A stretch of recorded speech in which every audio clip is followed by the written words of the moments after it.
নমস্কার, আমি স্বপন। ইভিএম নিউজে আপনাদের স্বাগত। এই যে ছবিটা আপনারা এখন দেখতে পাচ্ছেন, এই ছবিটি হচ্ছে মুর্শিদাবাদের পরিযায়ী শ্রমিক। এরাও বাংলায় কথা বলে, সম্ভবত এরা বাঙালি এবং পশ্চিম বাংলারই মানুষ।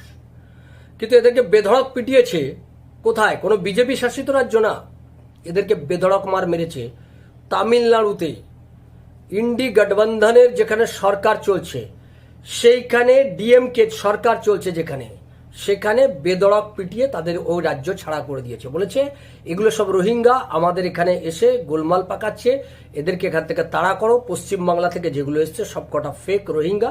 মমতা ব্যানার্জি এখন কি বলবে, এটাই আমাদের খুব দেখার বিষয়, যে এইবার মমতা ব্যানার্জি কি বলে। এতদিন বলছিল বিজেপি বিজেপি বিজেপি বিজেপি, বাঙালি বিরোধী, বাঙালিদের বিরুদ্ধে এইসব বলছে, বাংলা বাঙালি বাংলা বাঙালি, এই একটাই ঢাক পেটাতে এখন শুরু করেছে। সামনে ভোট এসছে, বাঙালি বাঙালি বাঙালি ও স্মিতাকে ব্যবহার করে ভোটের বৈতরণী পার হওয়ার চেষ্টা করবে।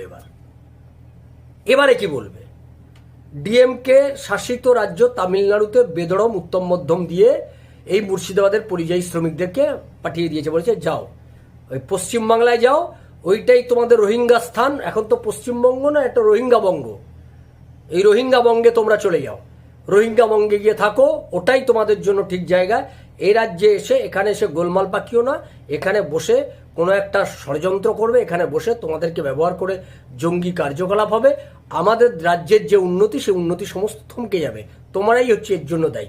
এই এই চিহ্নিত করে দেওয়া হচ্ছে, এদেরকে এভাবে চিহ্নিত করা হয় গোটা রাজ্যে এই অবস্থা। ফলে মমতা ব্যানার্জি বিজেপির বিরুদ্ধে যে গল্পটা সাজাচ্ছে, সে গল্পটা যে বিজেপির নয়, এটা যে গোটা রাজ্যের মানুষের, গোটা দেশের মানুষের মনের কথা, সেটা মমতা ব্যানার্জির বুঝতে হয়তো একটু সময় লাগবে।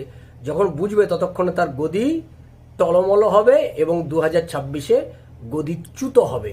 এটা যখন মমতা বুঝবে, গদিচ্যুত হওয়ার পর তিনি হয়তো অন্য কথা বলবেন। আমাদের নজর থাকবে এদিকে।